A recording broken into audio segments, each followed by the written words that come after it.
এই ছেলে, নোংরা চরিত্র ত্যাগ করো, দোকানে আড্ডা পিটা বন্ধ করো। এই মাঠে বহুদিন বলেছি 4টে জিনিস জরুরি: 1 5 ওয়াক্ত সালাত, 2 হালাল রুজি, 3 কোরআন তেলাওয়াত, 4 দুইজন যেখানে বসে আছে সেখানে বসবা না। আড্ডা পিটা চিরদিনের জন্য হারাম।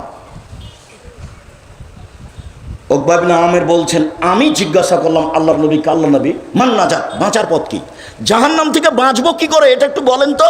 তখন আল্লাহ রাসূল বলেন, 1 আলজাম লিসানাক, মুখখান বন্ধ রেখো, মুখ ব্যবহার করবেন না, ভালো কথা ছাড়া মুখ ব্যবহার করবেন না, চুপ থাকতে শিখুন। আর দোকানে বসে আড্ডা পিটলে চুপ থাকা যাবে? ল্যাংটা মেয়ে নাচছে, মাথায় টুপি দিয়ে আছেন, শরম হয় না? একটু লজ্জা হয় না? একটু হায়া হয় না? একটু খারাপ লাগে না? লাগা উচিত। কেন লাগে না? 2 ওয়ালিয়াসা বাইত, তোমার বাড়ি তুমি প্রশস্ত করো, জরুরি প্রয়োজন ছাড়া বাড়ির বাইরে যাবা না। 3 আবদালা খাতিয়াতে, পাপের জন্য কাঁদুন।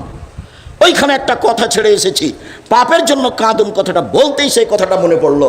রাসূল সাল্লাল্লাহু আলাইহি সাল্লাম বলেছেন, লাই ইয়ালিজার রাজুলুন নারা বাকা মিন খাশিয়াতিল্লাহ হাত্তা ইয়ালিদাল লাবানু ফি দারে, গাভীর বাঁট ওলান থেকে চাপ দিয়ে দুধ বের করে ভিতরে ঢোকানো যায় না যেমন, আল্লাহর ভয়ে কাঁদে যে সে জাহান্নামে যাবে না তেমন। গাভীর বাঁট থেকে চাপ দিয়ে দুধ বের করে ভিতরে ঢোকানো যায় না যেমন, এটা যেমন অসম্ভব, আল্লাহর ভয়ে রাতে কাঁদে যে তার জাহান্নামে যাওয়া তেমনি অসম্ভব। উকবা ইবনে আমির আল জোহানি বলেন, আমি আল্লাহর নবীকে বললাম বাঁচার পথ কি? তখন বললেন, 1 মুখখান বন্ধ রেখো, 2 জরুরি প্রয়োজন ছাড়া বাড়ির বাইরে যায় না, 3 পাপের জন্য কাঁদো। যখন আল্লাহ রাসূল বলেন, কাইফা বিকুম ওয়া বিজামানিন, তোমাদের কি হবে, যুগের কি হবে, তোমাদের কি হবে, যুগের কি হবে, এদা উবকিতুম ফি হুসালাতা মিনান নাস, যখন তোমরা থাকবে আগাছার মাঝে, মানুষ বলতে সমাজে তেমন কেউ থাকবে না, সবাই হবে পশু প্রাণীর মতো। সমাজ যেদিন আগাছার মতো হয়ে যাবে সেদিন তোমাদের কি হবে, যুগের কি হবে। মারা জাতিল উহুদ আল আমানাত, থাকবে না ওয়াদা অঙ্গীকার, থাকবে না আমানতদারি, সবাই হবে আত্মসাৎকারী, প্রায় সবাই হবে বিশ্বাসঘাতক, সবাই হবে গাদ্দার। যেদিন সমাজের লোক হবে বিশ্বাসঘাতক, যেদিন সমাজের লোক হবে আত্মসাৎকারী, যেদিন সমাজের লোক হবে আপনার গাদ্দার, সেদিন তোমাদের কি হবে, যুগের কি হবে, তোমাদের কি হবে, যুগের কি হবে। আর মানুষ কেউ কারোর কথা মানবে না, মতবিরোধ বেড়ে যাবে এইভাবে, সব্বা কবে না আসবে। এ দেখেন মতবিরোধ বেড়ে যাবে এইভাবে, ডান আঙ্গুল যেন বাম আঙ্গুলের ভিতরে ঢুকলো, কেউ কারোর কথা মানবে না, মতবিরোধ মানুষের মধ্যে এভাবে ঢুকে যাবে। তখন তোমাদের কি হবে, যুগের কি হবে। তখন সাহাবী বলছেন, আবু মুসা আশআরী, ফামাতা আমরুনি, বলেন কি করতে হবে, তাহলে বলেন কি করতে হবে, আপনি বলেন। তখন আল্লাহ রাসূল বলেন, 1 আলজাম লিসানাক, মুখখান বন্ধ রেখো, 2 আলজাম বাইতাক, বাড়িতে থেকো, 3 দাওয়াত তুনকারো খুজমা তারিফ, যেটা ভালো মনে করো সেটা নিও, যেটা ভালো মনে করো না সেটা ছেড়ে দিও। এই পর্যন্ত যখন সাহাবীগণ বললেন, আল্লাহ রাসূল বললেন, তখন সাহাবীগণ বলছেন, আল্লাহ নবী, আচ্ছা ঠিক আছে বাইরে গেলাম না, তো সমাজে যদি এত মারামারি বেড়ে যায়, আমি ঘরের মধ্যে আছি, কেউ যদি আমাকে ঘরে এসে মারে, আমি বের হলাম না, ঠিক আছে, 1 মুখ বন্ধ রাখলাম, 2 ঘরে থেকে গেলাম। সমাজে মারামারি বেড়ে গেছে, কেউ কারোর কথা মানে না, আমি ঘরে আছি, কেউ যদি ঘরে এসে মারে তাহলে কি হবে? তখন আল্লাহ রাসূল বললেন, ওই সময় আদমের 2 ছেলের ভালোটার মতো হয়েও। আদমের এক ছেলে বলল, এই হাবিল, তোকে হত্যা করব। কাবিল বলল, তখন হাবিল বলল, তুমি হত্যা করো, আমি তোমাকে হত্যা করব না, তুমি মারো, আমি তোমাকে মারবো না। আল্লাহর নবী বললেন, আদমের 2 ছেলের ভালোটার মতো হয়েও তুমি এরপরেও তাকে মারতে যাও না, পরিস্থিতি তোমার অনুকূলে নয়, মুখ বন্ধ রেখো। জরুরি কাজ 4টে: 1 5 ওয়াক্ত সালাত, 2 হালাল রুজি, 3 কোরআন তেলাওয়াত, অন্তত সূরা ইখলাস, 4 আড্ডা পিটবেন না, আড্ডা পিটা চিরদিনের জন্য হারাম। আড্ডা পিটলেই কারো বদনাম হবে, আড্ডা পিটলেই অপ্রয়োজনীয় কথা আসবে, যেই কথার কোনো প্রয়োজন নাই। নিজে উপার্জন করেন, খান কষ্ট করে, খামাখা দোকানে বসে বদনাম করে বড় পাপ করেন, এটা কেন করবেন? আবু হুরায়রা রাদিয়াল্লাহু তাআলা আনহু বলেন, রাসূল সাল্লাল্লাহু আলাইহি সাল্লাম বললেন, রাতের 3 ভাগের যখন 2 ভাগ পার হয়ে যায়, আল্লাহ তাআলা সপ্তম আকাশ থেকে প্রথম আকাশে নেমে আসেন, নেমে এসে বলেন, মাইয়াদুনি ফাস্তাজিব লাহু, কে আমাকে ডাকে আমি তার ডাকে সাড়া দিব, মায়াসুলুনি ফাউতিয়াহু, কে আমার কাছে কিছু চাই, যে যা চায় তাকে আমি তাই দিয়ে দিব, মায়াস্তাগফিরুনি ফাগফির লাহু, কে আমার কাছে ক্ষমা ভিক্ষা চায় চায় আমি তাকে ক্ষমা করে দেব। সম্মানিত দিনী ভাই বোন, আবার খেয়াল করো, এই ছেলে, এই আমার দিকে খেয়াল করো। মনে আছে বারবার বলে গেছিলাম, তিনটা পাপের কারণে তিনটা বিপদ নেমে আসে।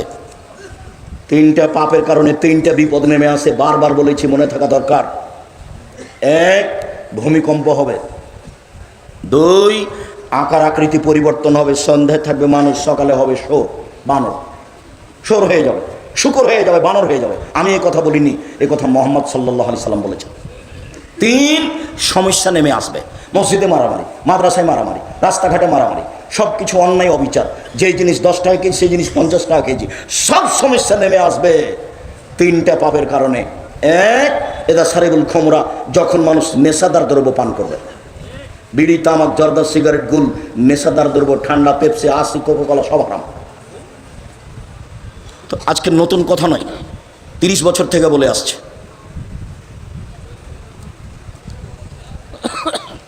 দুই, জাহারাতিল কায়নাত, মেয়েরা যখন নাচবে, সব দোকানি মেয়ে নাচে, সব মোবাইলে মেয়ে নাচে, সব বাড়িতে মেয়ে নাচে। মেয়েরা যখন নাচবে তখন তিনটে বিপদ নেমে আসবে। তিন, জারাবুবিল মাজেব, যখন বাদ্যযন্ত্র প্রকাশ পাবে, সব মোবাইলে বাজনা বাজে, সব দোকানেই বাজনা বাজে, প্রায় সব বাড়িতেই বাজনা বাজে, প্রায় সব দোকানেই বাজনা বাজে, প্রায় সব বাড়িতেই বাজনা বাজে, প্রায় সব মোবাইলে বাজনা বাজে। তিনটা বিপদ নেমে আসবে তিনটা পাপের কারণে। এক, ভূমিকম্প হবে। দুই, আকার আকৃতি পরিবর্তন হবে, বানর সর হয়ে যাবে। তিন, সমস্যা নেমে আসবে তিনটি পাপের কারণে। আবার আফসোস করে, দুঃখ করে তিনি বলেছেন, পৃথিবীর মানুষ শুনে রেখো, আমার উম্মত ইহুদি খ্রিস্টানদের সাথে মিশে যাবে। কথা কর্মে, চাল চলনে, কৃষ্টি কালচারে, খাতা কলমে, বই পেন্সিলে, পোশাকে, সব কিছুতেই আমার উম্মত ইহুদি খ্রিস্টানের সাথে মিশে যাবে। ডান হাতের বিঘত যেমন বাম হাতের সমান, ডান পায়ের জুতা যেমন বাম পায়ের জুতার সমান, বাম পায়ের জুতা যেমন ডান পায়ের সমান, ডান হাতের বিঘত যেমন বাম হাতের সমান। এভাবে বলতে বলতে এবার তিনি নিচে নামতে লাগলেন। ভাষার নিচে নামতে নামতে এমনভাবে বললেন, পৃথিবীর মানুষ শুনে রেখো, ইহুদি খ্রিস্টান যদি মায়ের সাথে জেনা করে থাকে, আমার উম্মত মায়ের সাথে জেনা করবে। এই ছেলে, তোমার মাথায় চুল কেমন করে ছাঁটা আছে তুমি বুঝতে পারো না? এরকম কেন? শুধু ওপরে চুল কেন, চতুর্দিক কেন চাঁচা? এটা কি? এটা তুমি কি বলতে চাচ্ছ?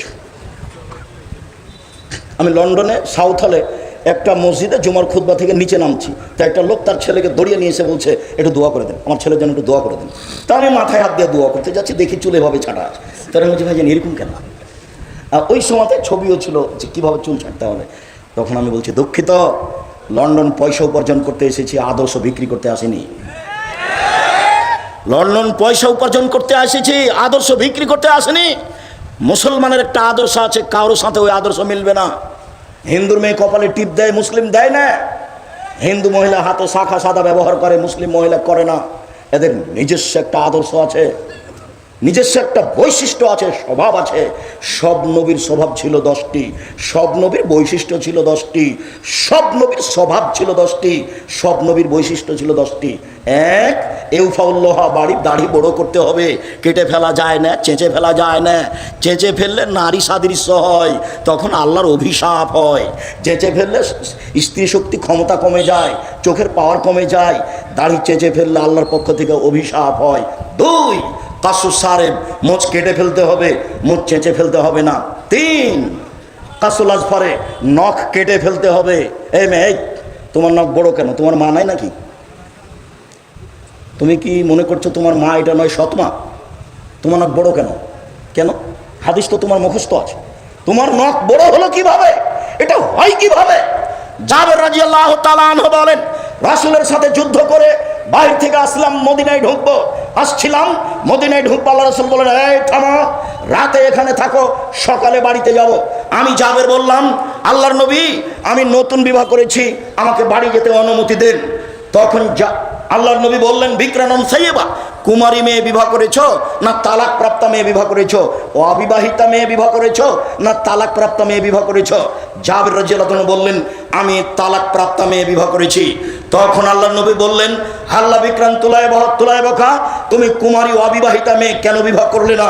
তুমি তার সাথে খেলতে, ও তোমার সাথে খেলতো, তুমি তার সাথে খেলতে, ও তোমার সাথে খেলতো। তখন জাবের রাদিয়াল্লাহু আনহু বলছেন, আল্লাহর নবী শোনেন, আমার আব্বা উহুদের যুদ্ধে শহীদ হয়েছেন 9 জন মেয়ে রেখে। আমার আব্বা 9 জন মেয়ে রেখে গেছেন, আমার 9 জন বোন আছে। আক্রাহ আন আতাজাওয়াজা মিসলাহুন্না, আমি তাদের মতো মেয়ে বিবাহ করতে চাইনি 4টা কারণে।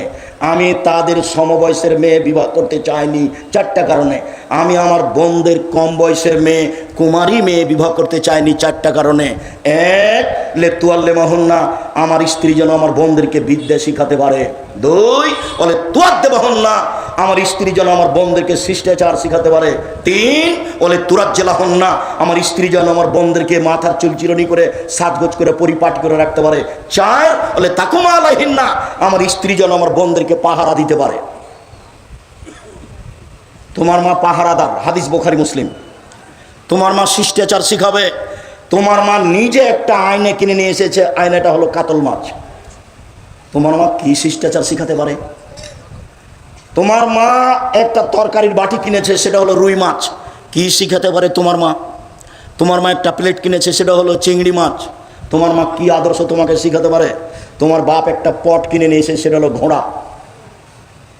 আয়েশা রাদিয়াল্লাহু তাআলা আনহা বলেন, আল্লাহর নবী বাড়িতে ঢুকে প্রাণী হিসেবে যা কিছু থাকতো সবকে ভেঙে চৌচির করে দিতেন। আর যদি সেটা কাপড় হতো তাহলে ঢুকে ধরে আগে ছিঁড়ে টুকরা টুকরা করতেন। আয়েশা রাদিয়াল্লাহু তাআলার বিবরণ। উপদেশ বই একটা আলোচনা আছে ছবি ও মূর্তি। 45 মিনিটে যখন দেশ ছেড়ে দিতে হলো, তখন প্রথম বক্তব্য ছিল জুলুম, অত্যাচার। দ্বিতীয় বক্তব্য ছিল ছবি মূর্তি। তৃতীয় বক্তব্য ছিল আত্মসাৎ, বিশ্বাসঘাতকতা। নেটে দেওয়া আছে, আপনি দেখুন।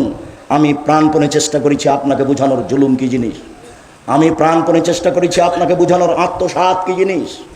প্রাণপণে আমি আপনাকে বোঝানোর চেষ্টা করেছি ছবি মূর্তি কি জিনিস। আপনার বাড়িতে পট আছে, আপনার আদর্শ কি? আপনার স্ত্রী কি আদর্শ বুঝে? কে বলেছে আদর্শ বুঝে? বাপে বিবাহ দিয়েছে, স্বামীর কাছে গেছে, সেজন্য মা বাচ্চা হয়েছে, তাই ও মা। ও তো আসলে মা নয়। ও মায়ের দায়িত্ব পালন করা বুঝে না, আদর্শ ও বুঝে না, ওর বাবা বুঝে না, ওর মা বুঝে না, এমনিতেই সংসার চলছে। নাহলে সারা গ্রামের মানুষ থুবড়াতে একটা যুবতী মেয়ের মুখে ক্ষীর তুলে দেয়। এটা কি আদর্শ? এটা কি শিষ্টাচার? সারা গ্রামের মহিলা এভাবে গীত গায় বরকে সামনে রেখে, এটা কি আদর্শ? আমি তো বহুদিন বলেছি, চাঁপাইনবাবগঞ্জ জেলার বিবাহের শুরু থেকে শেষ পর্যন্ত একটা কাজও জায়েজ নয়। কেউ একটু সাহস করে উল্টে ধরে না কেন আমার কাছে? বউ দেখা থেকে নিয়ে, বউ বায়না করা থেকে নিয়ে, আপনার বিবাহ মাঝা খরচ দেখা থেকে নিয়ে, আবার থুবড়া থেকে নিয়ে, ডুলি বিবি থেকে নিয়ে। আমি বলেছি ডুলি বিবি শব্দ এমনভাবে ভুলে যেতে হবে, 20 বছর পরে কেউ যদি বলে ডুলি বিবি, আরেকজন বলবে ডুলি বিবি কি জিনিস গো, আরেকজন বলবে তাহলে এটা ডিকশনারিতে দেখতে হবে এটা কি জিনিস, এমনভাবে ভুলে যেতে হবে। যেমন মারিয়াম বলেছিলেন, কুনতু নাসিয়াম মানসিয়া, আমার পেটের সন্তান আমি জাতিকে কি দিয়ে বুঝাবো? আমি হয়ে যেতে চাই নাসিয়াম মানসিয়া। কেউ যেন না জানে মারিয়াম কি জিনিস, কেউ যেন না জানে মারিয়ামের নাম। আহারে আমি সন্তান কি দিয়ে বুঝাবো? যাওয়ার তাই হলো। যখন সন্তান গ্রামে নিয়ে আসলাম, তখন গ্রামের লোক বললো, ছি ছি ছি ছি ছি, তোমার মা তো ভালো মানুষ, তুমি কেন জেনা করেছো? ছি ছি ছি ছি, তোমার বাপ তো ভালো মানুষ, তুমি কেন জেনা করেছো? ও তুমি বাইতুল মুকাদ্দাসে থাকো, পবিত্র ঘরে থাকো, আর জেনা করো তুমি? যার যা মনে লাগলো সেটা বলে ফেললো। আমি বললাম আমি হয়ে যেতে চাই নাসিয়াম মানসিয়া। মারিয়ামকে এটা যেন কেউ না জানে। ডুলিবি কি জিনিস সেটা কেউ যেন না জানে, থুবড়া কি জিনিস কেউ যেন না জানে, এমনি ভাবে ভুলে যেতে হবে। হলুদ মাখাতে পারে তোমার মা মাখাবে, তোমার বোন মাখাবে, তোমার খালা মাখাবে, তোমার ফুফু মাখাবে, তোমার ভাবি কি করে মাখাতে পারে? শিষ্টাচার কি জিনিস? শিষ্টাচার কি জিনিস? জিন্দগিতে আপনার স্ত্রী দরজা খান বন্ধ করলো না বিসমিল্লাহ বলে, শিষ্টাচার কি জিনিস? আল্লাহ নবী বলছেন, গরিব মানুষ দরজা ফাঁকা আছে, কিছু নেই, কিছুই যদি না থাকে, বিসমিল্লাহ বলে একটা খড়কুটা রেখে দেন দরজায়, সকাল পর্যন্ত শয়তানে দরজাতে প্রবেশ করতে পারবে না। এ কথা আল্লাহ নবী বলেন, হাদিস বুখারী মুসলিম। শিষ্টাচার ভুলে গেলেন। আপনার চোখের সামনে আপনার ছেলে মেয়ে মা ভাতে পানি খাচ্ছে, 1 মিনিট চট করে একটা কথা মনে পড়লো। ছোট ছেলে যেটা আব্দুর রহিম, মিশরে পড়াশোনা করে, মাস্টার্স করে ওরা এসেছে, বাকি কি করছে কি করবে সেটা পরের কথা। তো একদিন ও ওই গাজার মহিলা পুরুষকে ডেকেছে সাহায্য করার জন্য জামিয়া সালাফিয়ার পক্ষ থেকে। তো অনেক মহিলা পুরুষ উপস্থিত হয়েছে। এখন আমি তাদের কাছে এগুলো তাদের জন্য যেগুলো খাদ্য বরাদ্দ করা হয়েছে সেটা ধরিয়ে দিচ্ছে। সবাই খালি বাম হাতে নিচ্ছে, সবাই বাম হাতে নিচ্ছে। আমি এটা বন্ধ করলাম, দিয়ে হাদিস শোনালাম যে বাম হাত ব্যবহার করা যাবে না। আল্লাহ নবী বলেছেন ডান হাতে খেতে হবে, বাম হাতে শয়তান খায়। আয়েশা রাদিয়াল্লাহু তাআলা আনহা বলেন, কানা ইয়াদুহুল ইউমনা লিত্তুহুরি ওয়া লিত্তুমে, আল্লাহ রাসূলের ডান হাতটা ছিল ভালো কাজের জন্য এবং খাদ্য পানির জন্য, ও ইয়াদুল ইসরা, আর রাসূলের বাম হাত খান ছিল খালাই পেশাব পায়খানার জন্য, ওলিমান কেদা, আর অপবিত্র খারাপ কিছুর জন্য। হাদিস